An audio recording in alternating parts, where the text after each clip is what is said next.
instruction 263 05 224 10 et c'est Bruce Lee, première. Bruce Lee, regardez bien la caméra. Vous allez nous dire votre nom, votre âge et votre lieu de naissance. Eh bien, je m'appelle Lee, Bruce Lee. J'ai vu le jour à San Francisco en 1940, ce qui me fait 24 ans. Et vous avez travaillé dans le cinéma à Hong Kong. Oui, j'ai commencé à l'âge de 6 ans. Quand avez-vous quitté Hong Kong? En 59, ce qui fait que j'avais 19 ans. Oui. Bon, regardez bien vers moi, Bruce. On m'a dit que votre femme vient d'avoir un garçon? Oui. Et vous avez un peu de sommeil en retard. 3 nuits de retard. Dites à mon équipe à quelle heure on tourne les films à Hong Kong. Oh, eh bien, c'est presque toujours tôt le matin, parce que les gens sont plutôt serrés à Hong Kong. Il y a près de 3 millions d'habitants maintenant. Et alors, si on veut absolument tourner en pleine rue, il faut que ça se passe, disons, depuis minuit au plus tard 5 heures du matin. Mais ça compte ici. Et vous êtes allé à l'université aux États-Unis? Oui. Qu'est-ce que vous avez étudié? La philosophie. Bon, vous m'avez dit tout à l'heure que le karaté et le jujitsu n'étaient pas les arts martiaux les plus puissants, les plus efficaces. À votre avis, quel est l'art martial oriental qui serait le plus efficace? Eh bien, je vais peut-être en faire hurler plus d'un, mais à mon humble avis, je crois que le kung-fu est le plus sûr. Parlez-nous un peu du kung-fu. D'où ça vient? Eh bien, le kung-fu est originaire de Chine.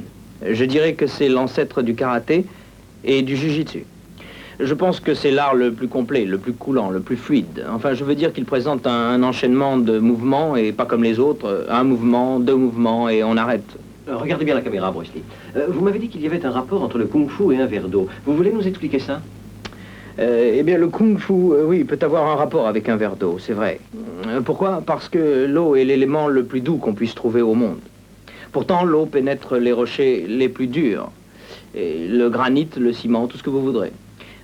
Mais pourtant, l'eau est aussi un corps immatériel. Par là, je veux dire qu'on ne peut pas l'agripper, ni lui taper dessus pour la casser. C'est le but que visent tous les adeptes du kung-fu, pouvoir être mouvant comme l'eau, insaisissable et s'adapter à l'adversaire qui vous attaque. Oui.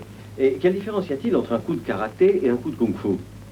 Eh bien, le karaté, c'est comme si on frappe avec une barre de fer. Whack!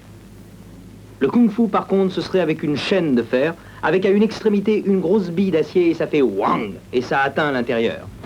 Parfait, Bruce Lee. On va couper cette séquence. Et c'est Bruce Lee numéro 2, première. Regardez la caméra, Bruce. Fixez-la bien. Ben, maintenant, tournez la tête de ce côté. Ne bougez plus. Maintenant, votre profil. Oui, tournez la tête. Merci. Maintenant, tournez la tête de l'autre côté. Là, ne bougez plus. 2/3 s'il vous plaît. Faites de nouveau face à la caméra. Hein? Bien. Maintenant, on va reculer la caméra. Bruce, pour commencer, voulez-vous nous montrer quelques mouvements qu'on retrouve dans le théâtre chinois? Ce qu'on retrouve dans le théâtre chinois. Oui, vous m'en avez parlé tout à l'heure dans mon bureau. Leur façon de se déplacer. Ah oui, dans l'opéra chinois. On trouve les guerriers et les érudits, les sages. La façon de marcher du valeureux guerrier va ressembler un peu à ça. Il avance fièrement, très droit. On pose, on courbe, on tend et on repart de zéro. L'honorable sage va plutôt marcher comme une femme. Du moins, il devra présenter un aspect fragile, gracile. Il va marcher comme une frêle jeune fille. Il aura les épaules comme ça. Oui, donc, à leur façon de marcher, on devine à qui on a affaire. Oui, c'est ça. Quel personnage ils vont représenter. Bon, vous voulez nous faire une petite démonstration de kung-fu?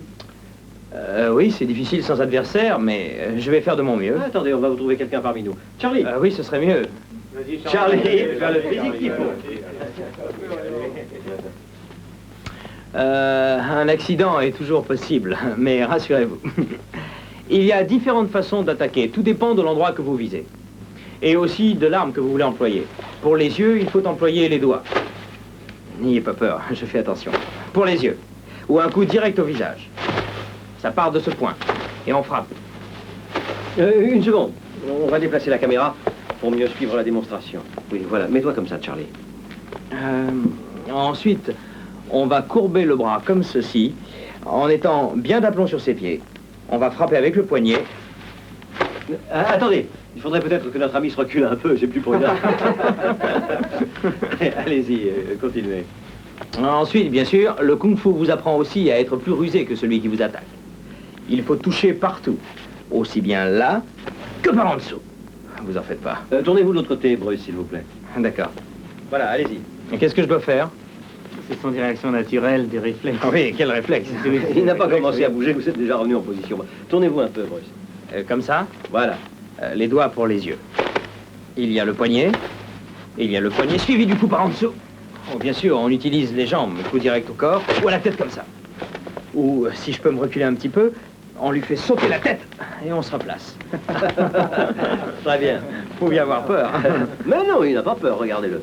Bon, maintenant, voulez-vous nous montrer comment un adepte du kung-fu s'efforce de tout régler froidement plutôt que de se laisser entraîner par toute une série d'inconvénients? Le sang. Et d'accord. Merci. Et c'est Bruce Lee numéro 2, deuxième. Maintenant, Bruce, pour mieux suivre la démonstration, il faut considérer que votre adversaire, c'est cette caméra. D'accord. Quelle est exactement la différence entre le jiu-jitsu et le kung-fu? Vous pouvez nous l'expliquer en quelques mots, en quelques mouvements? Oui, bien sûr. Par exemple, vous avez tous lu un jour dans un bouquin, dans un magazine soi-disant spécialisé, que si on vous agrippe brusquement, vous devez d'abord faire ceci, ensuite cela, ensuite ceci et ça, et encore ça. Des dizaines de mouvements pour obtenir un résultat. Oh, eh bien, ce genre de magazine vous indiquera comment faire peur à votre ennemi et plaire à votre petit ami. Bref, à rouler des épaules. Par contre, le kung-fu vous apprend à frapper vite et fort, sans perdre de temps. Tenez, par exemple, on vous agrippe la main. Vous n'allez pas demander d'attendre gentiment que vous vous mettiez en position. Agissez. C'est la base de l'efficacité. On simplifie tout. C'est la même chose pour les coups et tout le reste. Cet art martial repose sur le plus strict minimum de gestes, de sorte que tout soit le plus simple du monde, le plus direct. Et c'est réglé. Il faut agir simplement. Pas de ya, de cris et de coups de poing distribués n'importe où. Bonsoir, monsieur. Maintenant, Bruce, Oui. voulez-vous nous montrer quelques figures de kung-fu? Le pratiquant du kung-fu a la possibilité de s'entraîner seul ou avec un partenaire. Pour s'entraîner seul, il faut se livrer à différentes figures qui doivent imiter le cygne, ou bien le singe, ou la menthe religieuse. Tenez, voilà un exemple. On commence comme ça.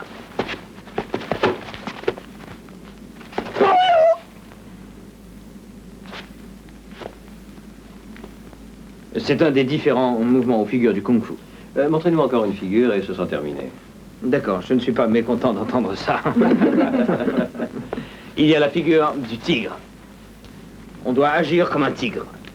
Utilisez des griffes pour déchirer le visage de votre adversaire, comme ceci. Voilà une des figures du kung-fu. Merci, Bruce Lee. Je vous en prie.